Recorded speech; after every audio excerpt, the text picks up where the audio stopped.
하나님, 주의 은혜로 감격스러운 예배 드리게 하시고 주의 말씀 듣게 하시니 감사하고, 또한 육의 양식도 주셔서 맛있게 먹고 회복하게 하시니 감사합니다.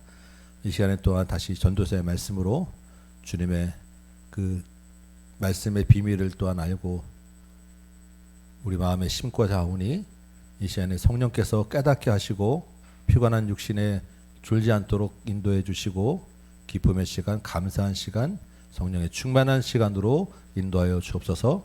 예수님의 이름으로 기도합니다. 아멘. 네. 이제 오랜만에 성경 강좌로 좀 다시 돌아왔어요. 한 1년 넘게, 한 2년 가까이를 이제 우리가 좀 책도 보고 공부했는데, 이제 다시 성경 강좌를 합니다. 이번 그 당분간은 이제 시가서, 욥기, 시편, 잠언, 전도, 아가서를 좀 보려고 해요. 그동안 성경 강좌를 오래 했는데 이 시가서를 제대로 이렇게 보고 강의한 적이 저도 한 번도 없는 것 같아요. 그래서 이번에는 조금 특별히 제일 먼저 일단 전도서를 좀 보려고 합니다. 그리고 전도서 보고 잠언 보고 또 아가, 욥기까지. 시편은 이제 그냥 개략적인 것만, 시편은 뭐 150편까지 다 우리가 여기서 볼 수는 없으니까 이렇게 좀 살펴보려고 합니다. 괜찮으시죠? 네, 여러분, 이 전도서를 좀 읽어보셨죠? 네. 전도서에 대해서 여러분 느낌이 어떠십니까? 네, 전도서에서 좀 받은 은혜가 혹시 어떠십니까? 네. 전도서가 사실은 이게 지혜서라고 하지만, 저도 전도서를 여러 번 읽어도 이게 무슨 얘기하는지에 대해서 사실 감이 딱 들어오는 게 없이 그냥 읽었던 책이었던 것 같아요.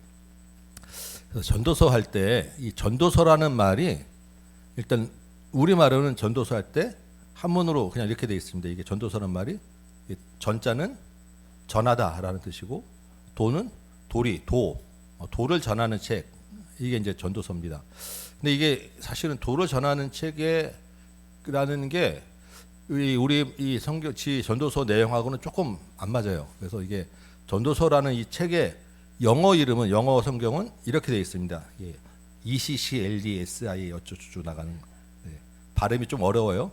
에클레시 에이스테스 뭐 이렇게 되는데, 이게 그냥 원래 우리 이게 말이 따라온 말이 뭐냐면 에클레시아라고 하는 말이, 에클레시아 들어보셨어요? 에클레시아라고 하는 말, 에클레시아까지 STS 빼면 에클레시아라는 말에서 오는데, 이게 뭐냐면 교회라는 말이에요. 교회, 헬라어로 교회라고 하는 말에서 이 에클레시아스테스라고 하는 말이 왔는데, 이게 영어 성경의 이름이, 전도서 이름입니다. 이게 원래 히브리어 언어의 영어 그 제목은 코헬렛이라는 책이에요. 코헬렛. 그 말이 뭐냐면 1장 1절에 보면 전도자의 말씀이라 되어 있죠. 이 전도자라고 하는 말이 이 코헬렛이고, 그게 이 영어 성경의 이름입니다. 그러니까 우리가 전도서라고 할 때 그냥 이 전도자라고 하는 게 책 이름이 된 거예요. 근데 이 코헬렛이라고 하는 말이 무슨 뜻이냐면, 원래 이 카할, 그러니까 이 지금 약간 모르셔도 됩니다. 그냥 우리가 알기 위해서, 카할이라고 하는 모이다라고 하는 말, 모으다, 사람을 모이다라고 하는 말에서 코헬렛이라고 하는 이 전도자라고 하는 말이 왔어요. 그래서 교회도 뭐냐면 이 밖으로 불러내서 모인 사람들의 무리, 이게 교회예요. 모인 사람들, 모으다가 교회입니다. 에클레시아. 이 전도서도 똑같이 여기 모였다, 모인 사람을 모았다라고 하는 말이 전도자예요. 전도자가. 그래서 이 코헬렛이라는 말은 이 회중을 인도하는 사람, 설교자, 교사, 이렇게 앞에서 이제 강의하는 사람, 제가 코헬렛이에요. 그렇지만 이게 전도자라고, 전도서의 책 이름입니다. 그래서 이거를 이제 영어 성경은 프리처, 이게 설교하는 사람, 설교자라는 뜻이군요. 티처, 교사.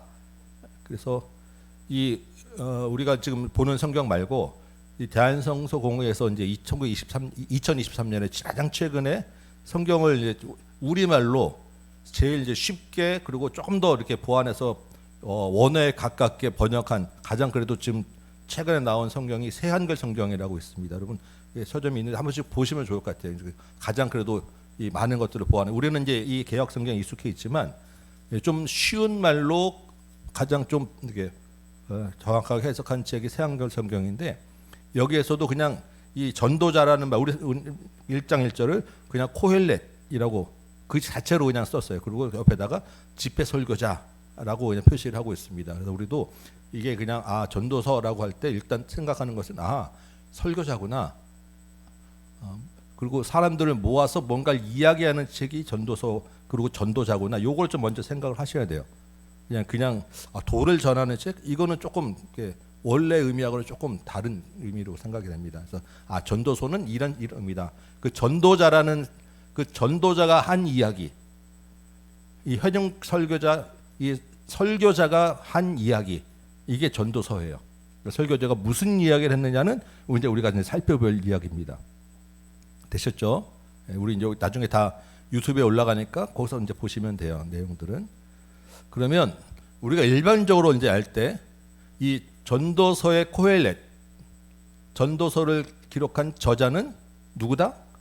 솔로몬이다 이렇게 알고 있습니다. 그래서 보통 예전부터 그냥 일반적인 우리가 그냥 익숙한 것은 솔로몬이 노년에 한참 즐기고 나서 노년에 깨닫고 보니까 이런 거야라고 기록한 책이 전도서다라고 그냥 일반적으로 그냥 이렇게 내려오고 있는데 그 근거가 되는 가장 핵심적인 첫 번째 딱 이게 1장 1절에 다윗의 아들 예루살렘 왕 전도자의 말씀이다 이렇게 시작하거든요. 다윗의 아들 누구예요? 솔로몬. 다윗의 아들 중에 예루살렘 왕 된 사람은 솔로몬밖에 없잖아요. 그래서 당연히 이건 솔로몬의 책이다라고 이야기를 하고 쭉 읽다 보면 솔로몬이라 생각하면 제일 쉽게 이해가 됩니다. 그래서 그냥 다 솔로몬이라고 생각을 하는데 진짜 솔로몬이 맞느냐?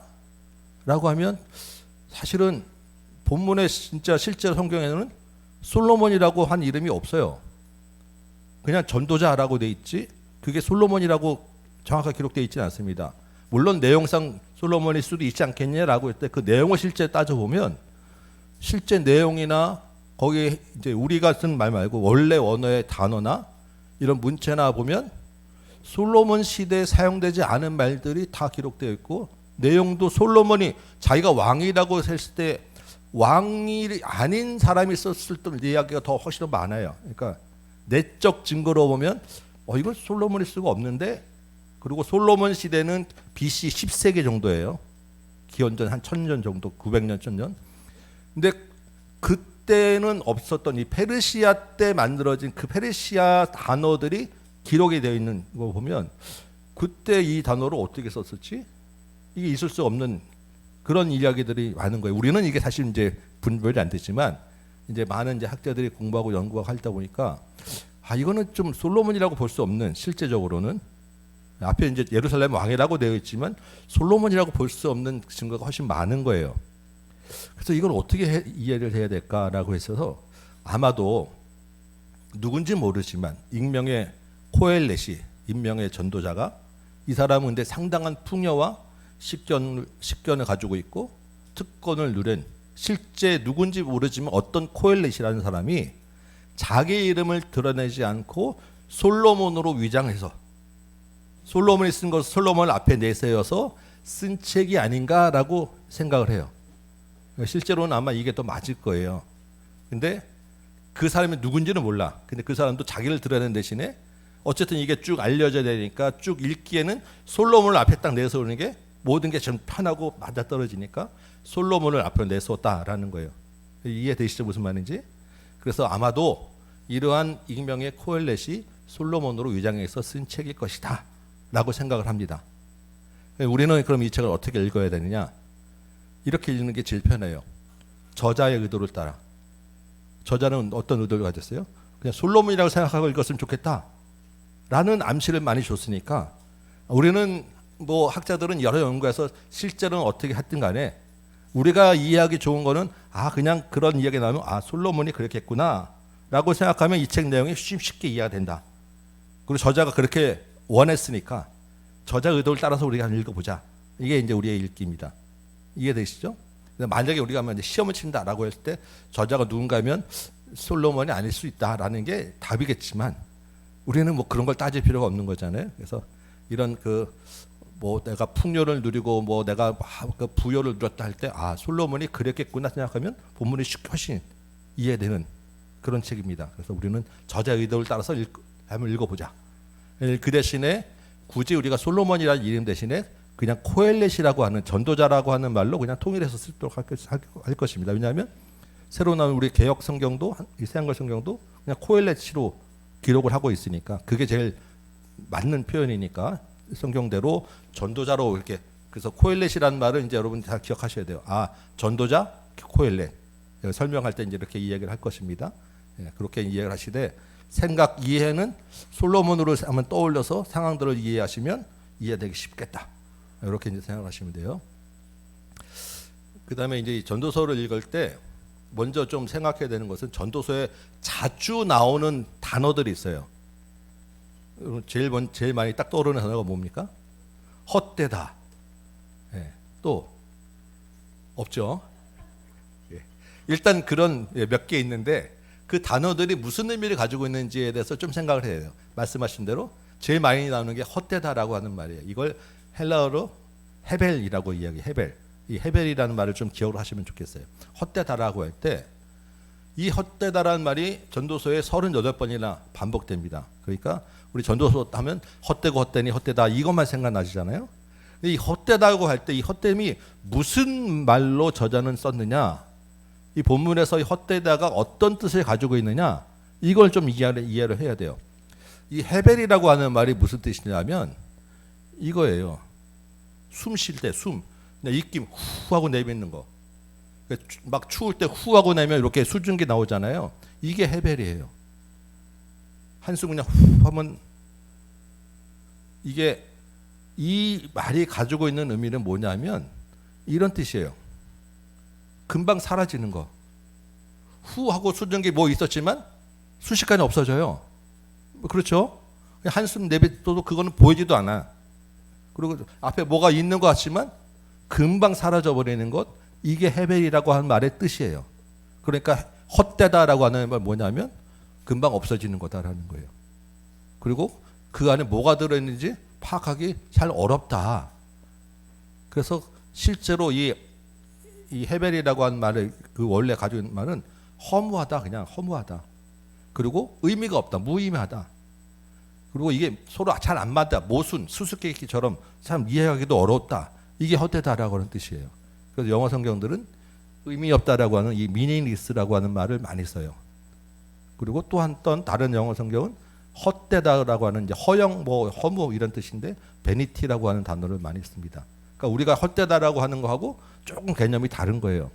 그래야 이 의미를 조금 잘 생각해야 이 성경이 전도서가 무슨 이야기를 하려고 하는지를 우리가 이해할 수 있어요. 헛되다는 기본적으로는 의미 없다. 그리고 금방 사라지는 거다. 라는 것에 대한 개념이 크다라는 거예요. 이 헤벨이라고 하는 말이. 그래서 왜 그러면 이걸 금방 사라진다고 하겠냐? 왜 이걸 의미 없다라고 얘기하느냐라고 할 때 이 전도자가 이 헤벨이라고 하는 그 말을 던진 큰 대전제는 뭐냐면 죽음이라는 게 있기 때문이에요. 우리가 인생이 긴 것 같지만 금방 사라지고 죽고 나면 아무 의미가 없다라는 거예요. 그래서 지금 우리가 여기서 뭘 아무리 많이 가지고 어쩌고 해봐야 그거 뭐예요? 다 놓고 가야 된다는 거예요. 죽은다면은 가져갈 수도 없고 영원하지도 않고 급속히 사라지는 것이기 때문에 헤벨이라고 허무하다, 헛되다라고 하는 말을 쓰는 거예요.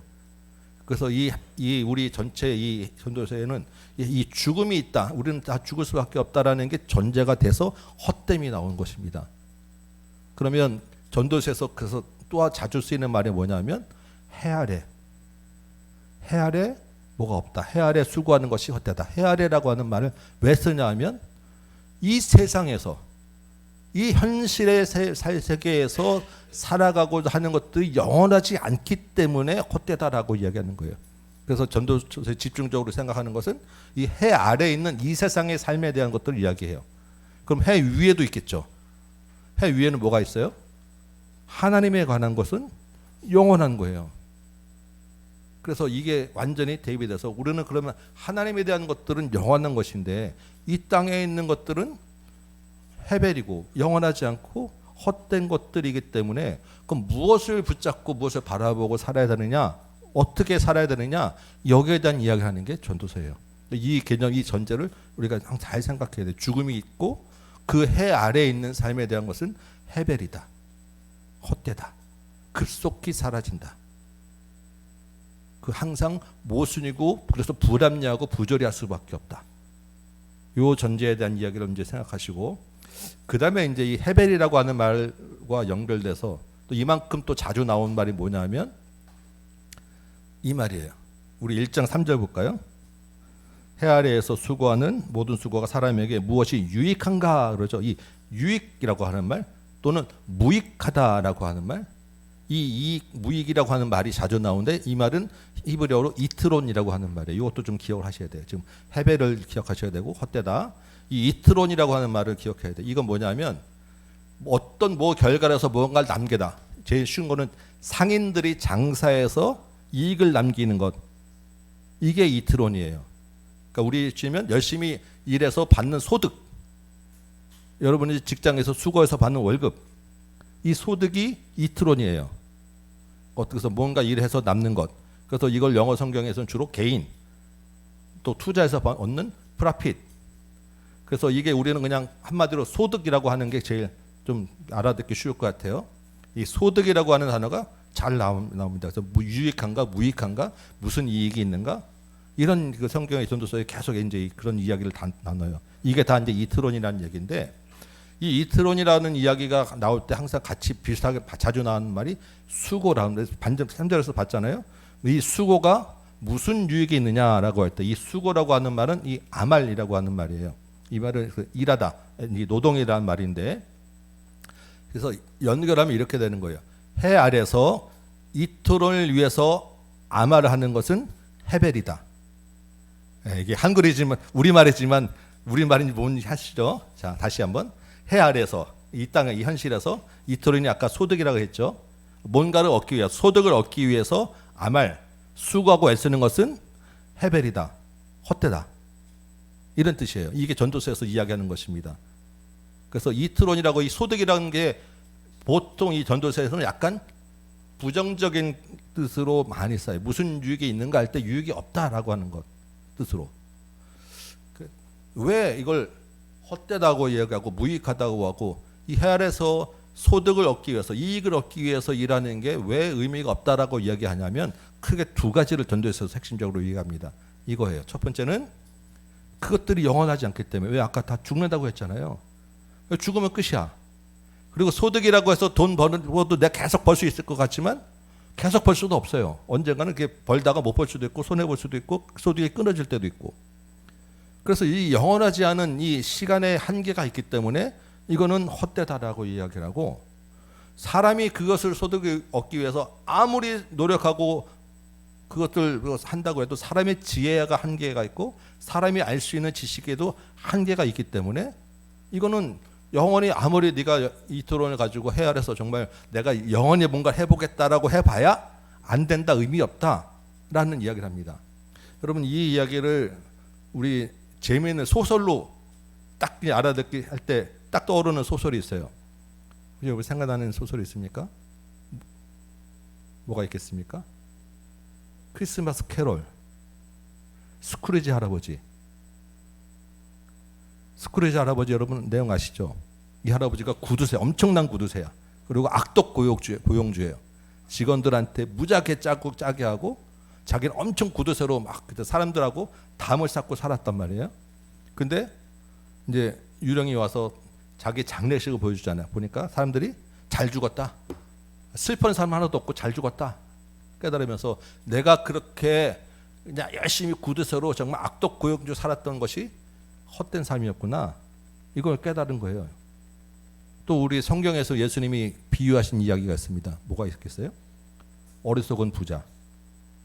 부자가 떵떵거리며 쌓아놓고서 이야 내가 이 창고로 10개 더 짓고 내가 이제 이 창고 보면서 배부르다라고 잔치할 때 예수님이 나타나서 뭐라고 해요?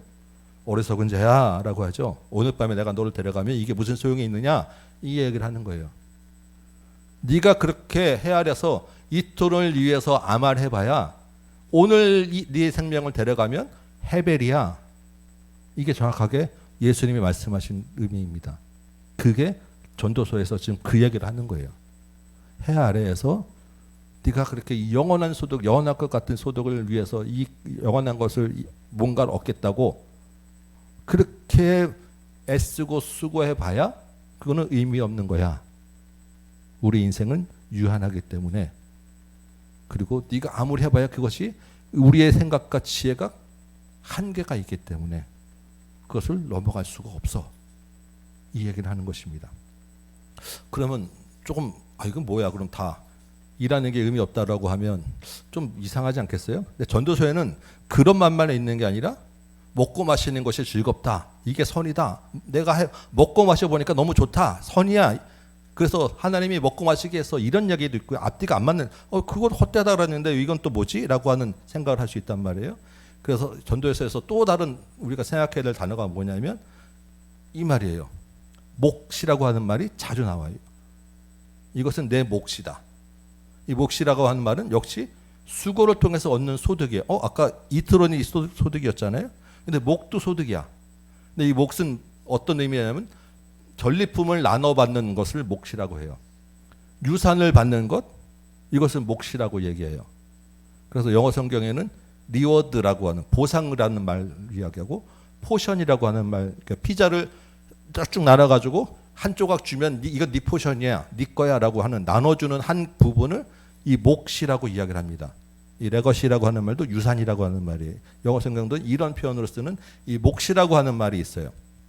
그래서 우리가 한번 생각을 해보면 전도서에서 아까 처음 얘기하는 이 이트론이라고 하는 소득하고 이거는 아까 주로 헤벨하고 그러니까 헛됨이랑 같이 연결돼서 많이 나왔다 했잖아요.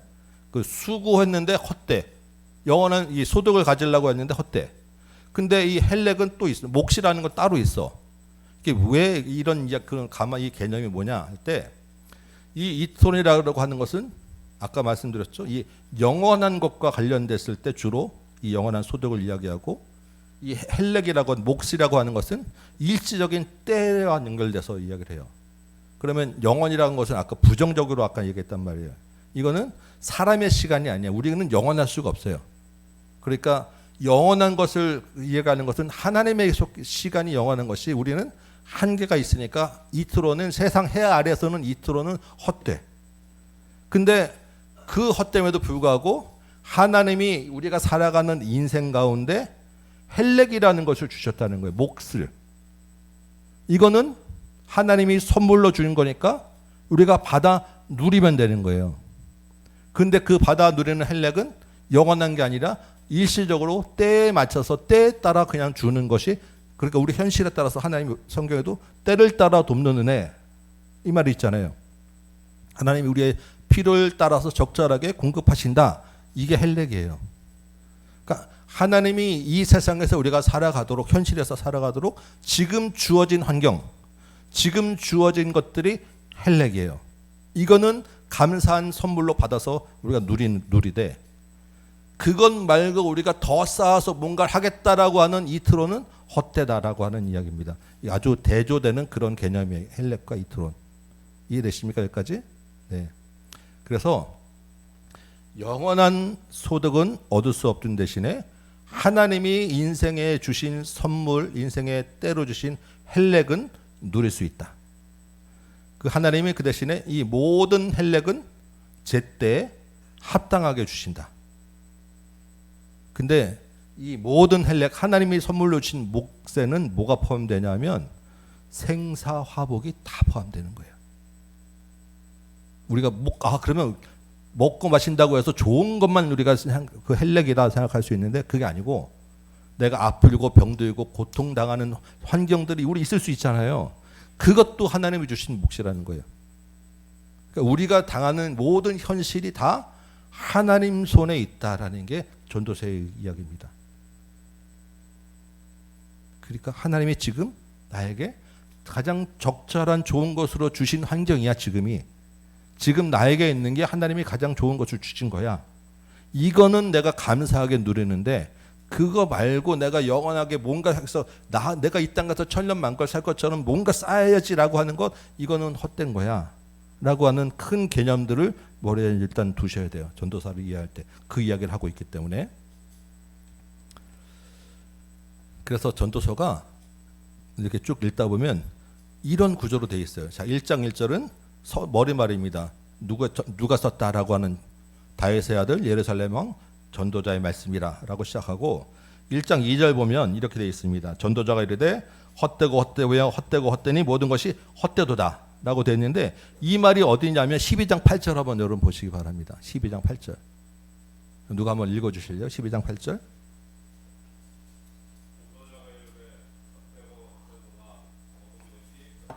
아멘. 1장 2절과 12장 8절에 지금 똑같은 말이 앞뒤에서 지금 반복되고 있는 거예요. 그래서 전체 큰 괄호를 쳐낸 거예요. 1장 2절하고 12장 8절하고. 그리고 이 전체 가로 안에 1장 3절부터 12장 7절까지의 본문 내용이 들어있는 거예요. 그리고 나서 12장 9절에서 14절이 마지막 에필로그로서 최종적인 결말을 내는 거예요. 그러니까 이 지금 헛되다라고 하는 말이 앞뒤로 둘러싸여 있었으니까 본문은 무슨 얘기겠어요? 뭐가 헛된지, 왜 헛된지, 이런 얘기들이 헛되다라고 하는 얘기가 쭉 다 있단 말이에요. 그죠?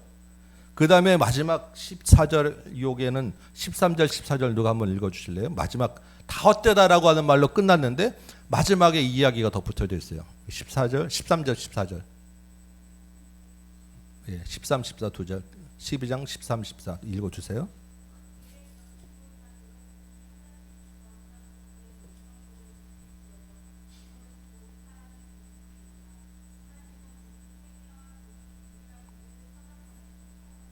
네.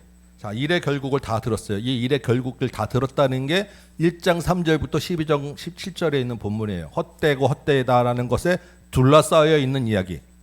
결국은 다 헛돼. 그러니까 어떻게 해야 돼요? 마지막 결론은 이거예요. 하나님을 경외하고 그의 명령을 지켜라. 언제? 이 땅에 사는 동안에. 왜냐하면 하나님이 심판하시기 때문에. 언제? 우리 이 땅을 사는 해아래가 삶이 끝나고 해 위에 올라갈 때, 이 땅에서도 마찬가지고.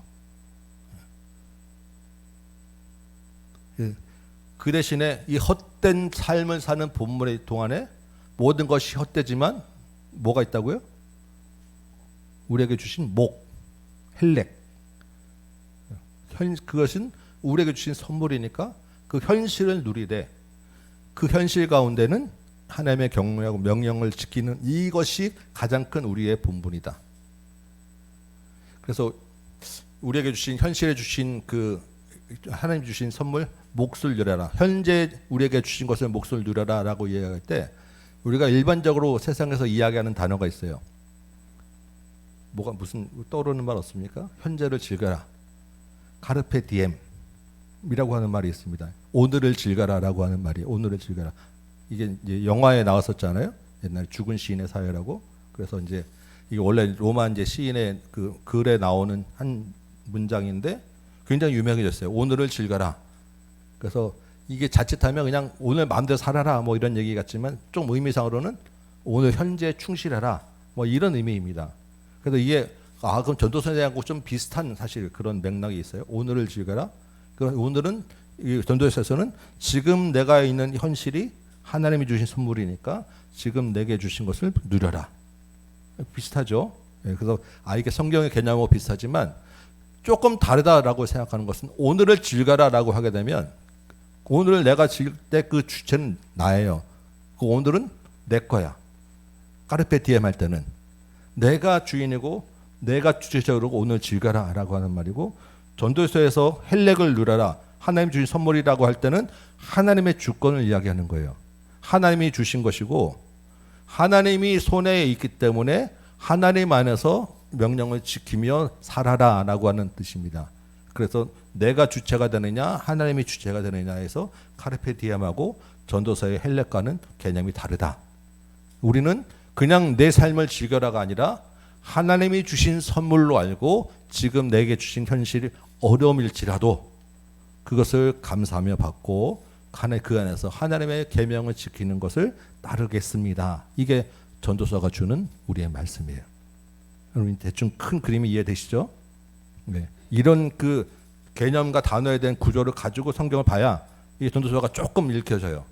그래서 이 앞에 이제 본문이 1장 3절부터 12절 7절까지가 너무 이제 큰 덩어리잖아요. 그래서 이 성경학자들마다 이런 구조는 다 동일해. 다 이거는 뭐 이 구조에 대해서는 이견이 없는데, 그럼 이 안에 있는 본문은 무슨 구조를 가지고 있는가, 단락을 어떻게 나누는가에 대해서는 사람마다 정말 다 달라요. 왜냐하면 이게 구조를 딱 나누기가 되게 어렵게 돼 있습니다. 그래서 그냥 저는 그 중에 한 조금 더 우리가 보기 쉬운 걸로 대강 이런 뜻으로 우리가 보면 좋겠다 하나를 잠깐 소개를 해드립니다. 1장 3절부터 우리 3장 22절까지를 하나로 딱 나누면 이게 주제는 소득인가 몫인가. 아까 소득은 이토록 영원하지 않은 것, 영원에 관련된 것이라고 했고, 몫은 하나님 주신 거라고 했어요. 그래서 1장 3절 우리 보면 사람에게 무엇이 유익한가라고 이제 질문을 던지죠. 3장 9절 한번 보고 누가 읽어 주실래요? 3장 9절.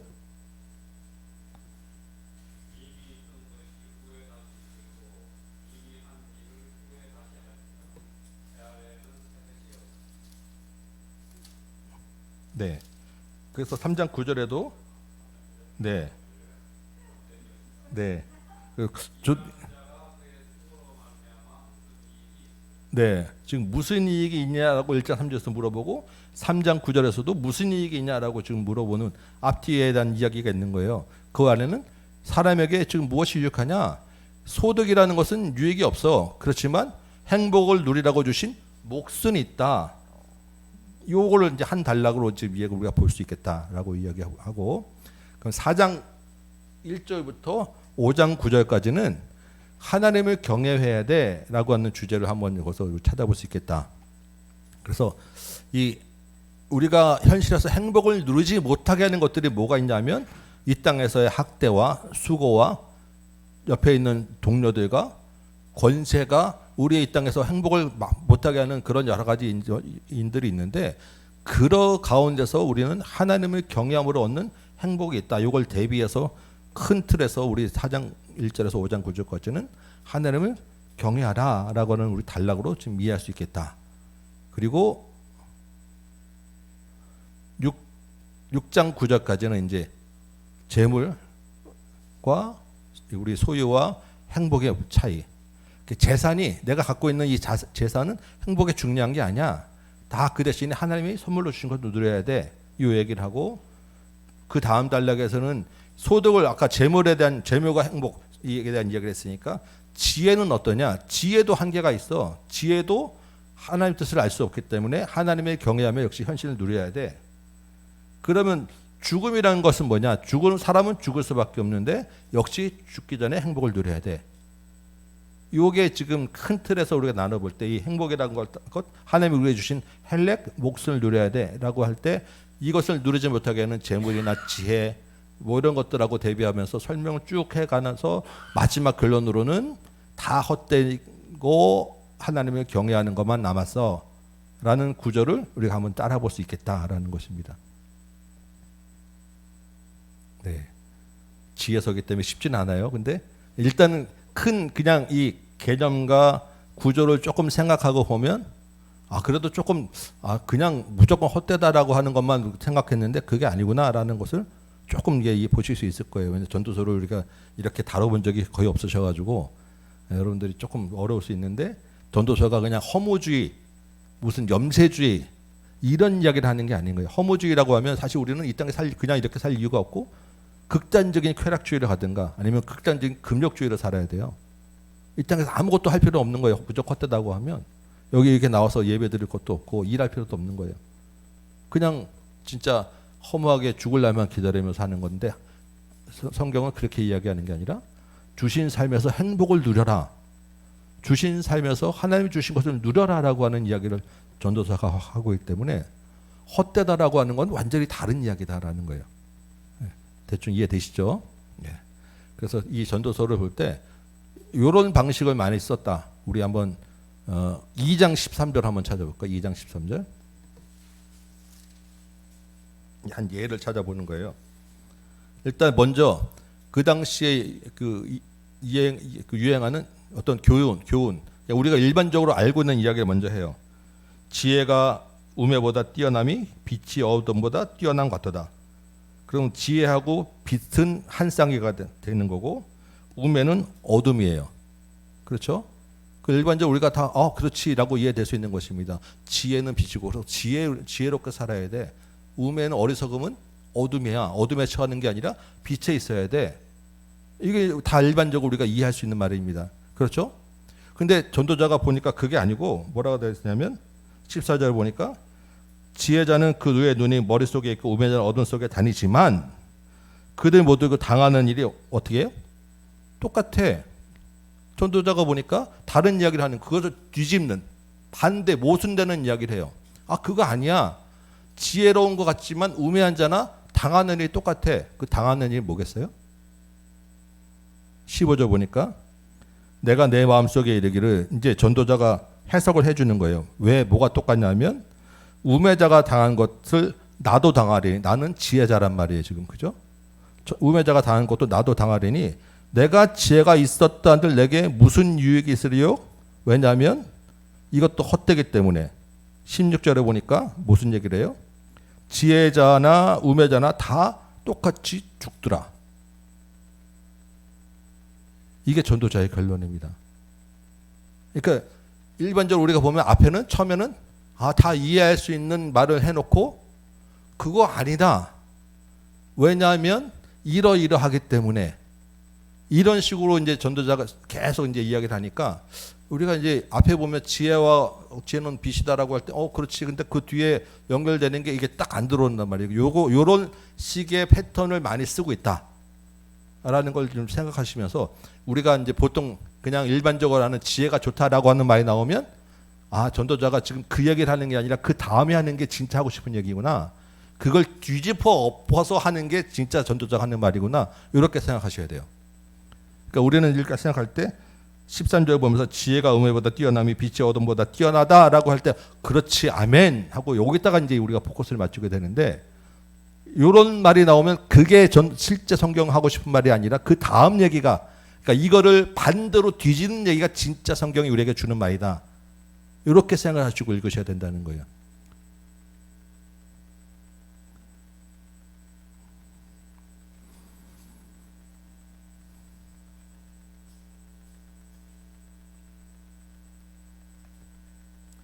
하나 더, 그래서 전도서 볼다 보면 그래서 공부하지 말라는 얘기도 있어요. 공부하는 게 필요 없다.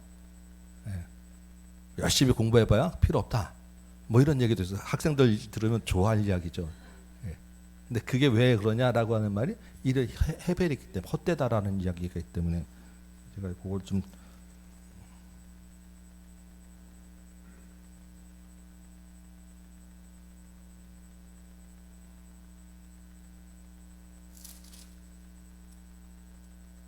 예, 1장 18절 한번 볼까요? 1장 18절.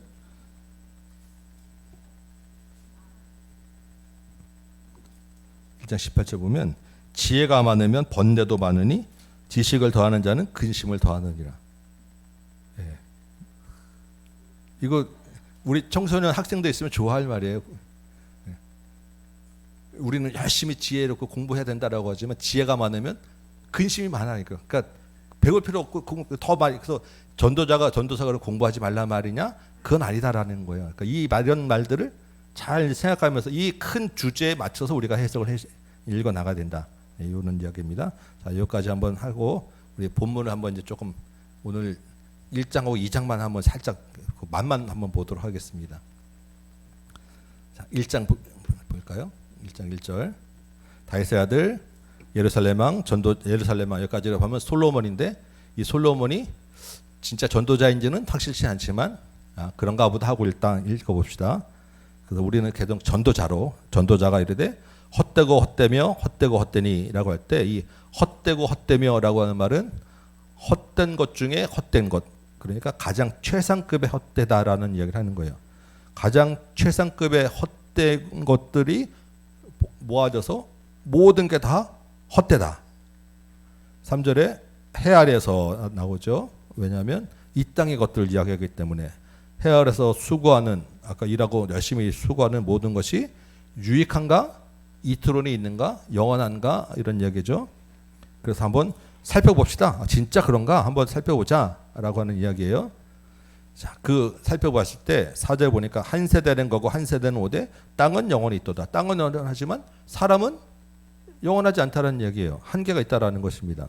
해가 뜨고 해는 지되 해가 있지만 해도 돌아가서 떴다 졌다 계속 반복하는 거예요. 바람도 그것이 부는 것 같지만 계속 돌고 돌아서 그렇게 왔다 갔다 하고, 강도 바다로 다 흐르지만 강도 결국에는 다 하늘로 그냥 만나고, 이게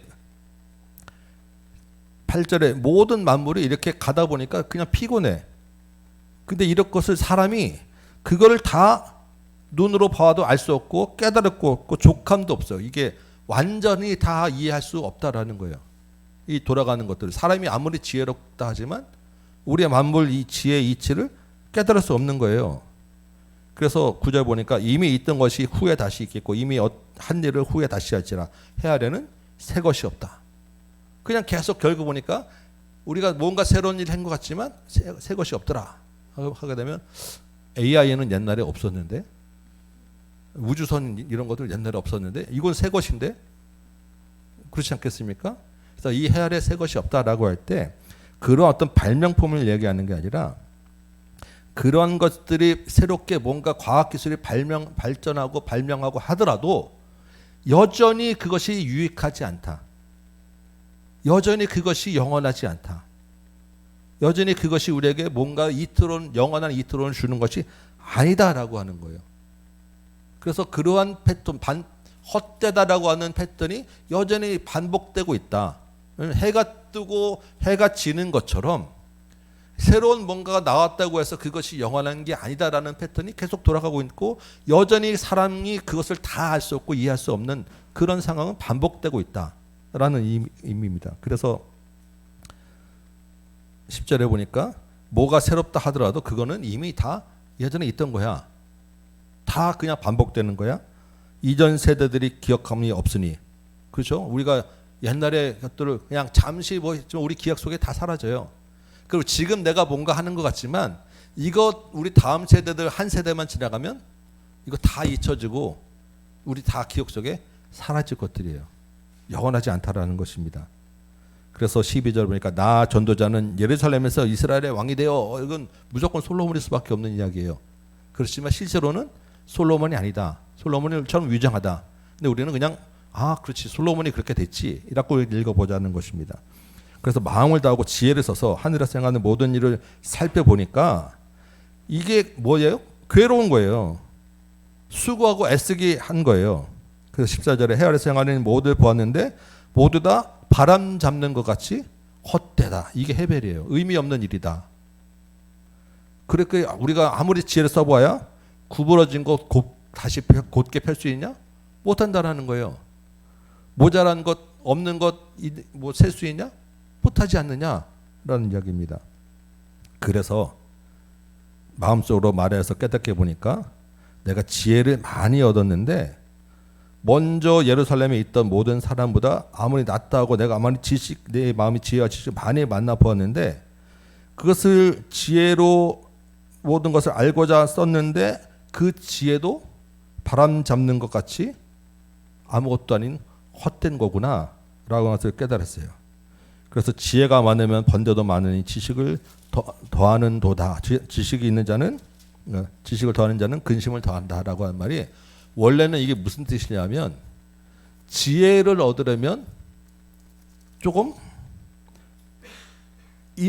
고통과 고난을 감내해야 된다라고 학생들에게 가르치는 말이에요.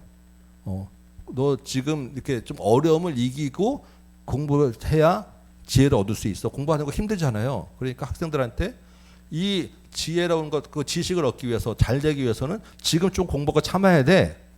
이게 원래 그냥 우리가 통용적으로 쓰는 격언이란 말이에요. 우리 다 그렇게 얘기하잖아요. 공부하는 거 힘들지만 지금 참고 공부해야 대학 갈 수 있어. 뭐 이런 말로 원래 학생에게 이게 원래 말이었는데, 전도자가 그것을 비틀어서 다시 생각해 보니까 열심히 공부한다고 그게 좋은 게 아니라, 공부하는 거 알면 알수록 알면 할수록 고민이 더 생기더라는 거예요. 알면 할수록. 모르면 마음 편한데 아니까 뭐가 보이고 아니까 문제가 보이고, 그래서 아니까 알면 알수록 자꾸 더 많은 뭔가를 생각해야 되고 고민스러운 것들이 많이 보이더라라는 거예요. 맞죠? 차라리 모르면 그냥 마음 편하게 있어야 되는데 아는 자에게 고민이 더 많더라. 근데 그것을 해결할 수 있느냐? 안 된다라는 거예요. 그 지혜는 이런 한계가 있기 때문에 지혜가 아무리 해봐야 헛되더라. 그래서 2장에 보니까 내 마음에 이르기를 자 내가 이제는 즐겁게 좀 해보겠다. 낙을 누려보겠다 했는데 그 낙도 헛된 거예요. 내가 웃으면서 자 내가 한번 열심히 누려보겠지 했는데 해보니까 미친 것이라 어리석은 것이라. 그래서 그 이 3절부터 쭉 그는 내가 지금 이 즐거움이라는 것을 즐거움을 좀 왕이니까 이렇게 하면 즐거울까? 이렇게 하면 만족이 있을까? 이것저것 다 해봤다라는 거예요. 그래서 뭐 부동산도 늘려보고 포도원도 가꿔보고 동산도 가꿔보고 나무도 심어보고 종들도 많이 사보고 이거 정말 할 수 있는 부유와 풍요를 다 동원하고 다 내가 한번 쌓아봤다. 은금도 늘려보고 보배도 늘려보고 할 수 있는 거 다 하고 심지어는 처첩까지 많이 두어봤는데 그랬더니 9절에 보니까 내가 좀 창성하였다. 좀 성공을 거두기도 했어. 열심히 하니까 좀 쌓이기도 했어. 그래서 다른 사람들보다 나보다 먼저 예루살렘에 있던 모든 자보다 이런 표현도 보면 지금 솔로몬이 왕인데 솔로몬 앞에 예루살렘에 있던 자가 누가 있어요? 솔로몬 앞에 왕이 된 사람 다윗밖에 없어요. 근데 여기는 지금 그게 아니라 앞에 많은 왕들이 있었던 걸 얘기하고 있단 말이에요. 지금 그러니까 이거 이 다윗을 두고 지금 이런 표현을 썼다고? 아버지를 두고? 이거 좀 안 어울리는 표현이 이런 것들이 좀 거슬리는 거예요. 이제 우리가 읽어볼 때. 어쨌든 이제 우리는 그냥 그건 넘어갈 수 있는 부분이니까 솔로몬이 어떤 생각해 볼 때 어쨌든 내 지혜는 최고였어. 부귀영화 다 놀러봤어. 그리고 할 것 내가 다 해봤는데 이것이 나에게 헛된 11절에 보니까 다 헛되고 바람 잡는 것처럼 되어 있더라. 그리고 남는 것은 10절에 몫이더라. 이게 보니까 알고 보니까 그냥 하나님이 주신 일시적으로 주신 그냥 그 몫일 뿐이지 내가 수고해서 쌓아놓은 영원한 소득은 아니더라라는 것을 깨달았다는 거예요. 그래서 12절 보니까 아까 잠깐 봤었죠. 내가 돌이켜 지혜와 왕정됨과 어리석음을 보았는데 2장 앞부분에서는 즐거움을 가지고 한번 시험을 해봤고 12절부터는 지혜를 갖고 해봤는데 지혜자나 어리석은 자나 죽는 것은 똑같더라. 그래서 15절 내가 마음속에 이르기를 우매자가 당한 것을 나도 당하리니 어리석고 지혜 모자란다고 해서 비유 좀 이렇게 좀 어리석은다라고 얘기했는데 가만 보니까 그도 죽고 나도 죽고 똑같더라. 그래서 이 지혜라는 것도 헛되구나. 지혜자 16절 지혜자도 우매자도 함께 영원하도록 기업감을 얻지 못하고 죽고 난 다음에 다 똑같더라. 어차피 다 잊혀지더라. 그러므로 17절 내가 사는 것을 미워하였노니 이는 해 아래서 하는 일이 내게 괴로움이요 모두 다 헛되어 바람을 잡으려는 것이기 때문이라. 여기 지금 해 아래 말도 나오고 헛되다라고 하는 말도 나오고 수고란 말도 나오고 지금 우리가 살펴봤던 단어들 다 나오고 있습니다. 18절에 보니까 솔로몬이 이제 이게 지혜자가 또 다른 생각을 해보는 게 내가 열심히 수고를 해봤는데 가만 보니까 내 뒤에 이 후계자에게 다 넘겨주고 갈 뿐이야. 이게 내가 영원히 가지고 갈 줄 알았는데 실제는 내 게 아니고 후계자한테 넘겨주는 거더라. 이게 유산에 관련된 얘기를 하는 거예요. 그러니까 내가 아무리 애써봐야 이게 헛된 거예요. 다 남에게 줄 일이에요. 후계자에게 주도록 남겨놓은 일이에요. 그런데 가만히 생각해 보니까 후계자가 지혜로울지 어리석을지 모르는 거예요. 죽고 난 다음인데 보통 왕이 다 죽고 난 다음에 다음 왕이 되잖아요. 싹수는 보니까 대충 알겠지만 걔가 어떻게 할지 그 다음 누가 될지 이게 어떻게 할지 지혜로울지 우매할지 모르는 거예요. 다행스럽게 지혜로운 사람이 왕이 된다 한들 그게 내게 아니고 혹시 어리석은 후계자가 오면 내가 열심히 해봐야 그거 다 날릴 거예요. 지금 이 지혜자가 지금 솔로몬을 생각하고 봤다 그러면 솔로몬의 후계자가 누굽니까? 르호보암이라고 하는 아들이죠. 그 아들이 어떻게 했어요? 솔로몬이 부귀영화를 누리고 나라를 크게 해놨는데 그 다음 아들이 나라 다 말아먹어가지고 나라를 둘러 쪼개버리고 정작 솔로몬 그 아들이 갖고 있는 건 12지파 중에 2지파 밑에 조그만 땅덩어리밖에 못 받았잖아요. 지금 그 얘기를 하는 거예요. 내가 솔로몬이 이제 전도자 입장에서 솔로몬이 아무리 그렇게 부경을 해봐야 그 다음 아들 때가 보니까 다 날아가 버리고 없더라. 헛되고다. 설령 그 아들이 잘해봤자 어차피 솔로몬하고는 관계 없더라. 그러니까 이게 이 땅에서 그렇게 열심히 뭔가를 해봐야 해 아래서 하는 수고는 헛되더라 라는 이야기를 하는 것입니다. 그래서 23절에 보니까 일평생에 근심하고 수고하는 것은 슬픔뿐이라. 그 슬픔을 위해서 밤에도 낮에도 쉬지 못하고 있으니 이게 얼마나 무의미한 일이냐. 그것을 가지고 그렇게 노심초사하고 있는 게 얼마나 헛되고 허무하고 무의미한 일이냐라는 거예요. 그래서 24절을 보니까 의미 있는 게 뭐냐면 사람이 먹고 마시며 수고하는 것. 먹고 마시며라는 건 그냥 일상을 살아가는 현실인 거예요. 지금 오늘 나에게 주어진 먹을 거 먹고 마시고 잠자고 지금 이 현실을 살아가는 게 그게 제일 기쁜 거야. 그게 제일 선한 거야.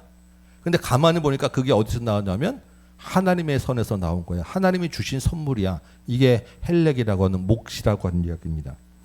그래서 25절 보니까 먹고 즐기는 일을 누가 나보다 더해 보았으랴. 이거 누가 한 말이겠어요? 그냥 우리가 읽으면 솔로몬이 이 얘기를 했겠구나라고 이제 생각하는데 이게 솔로몬이 한 얘기가 아니고 지금 어디서 나오냐면 24절에 하나님의 손에서 나오는 것이라라고 했죠. 하나님의 손에서 나오는 것은 먹고 마시는 거예요. 그래서 이 먹고 즐기는 일 누가 나보다 더해 보랴 이건 하나님이 하시는 말로 있는 게 의미상에 맞는 거예요.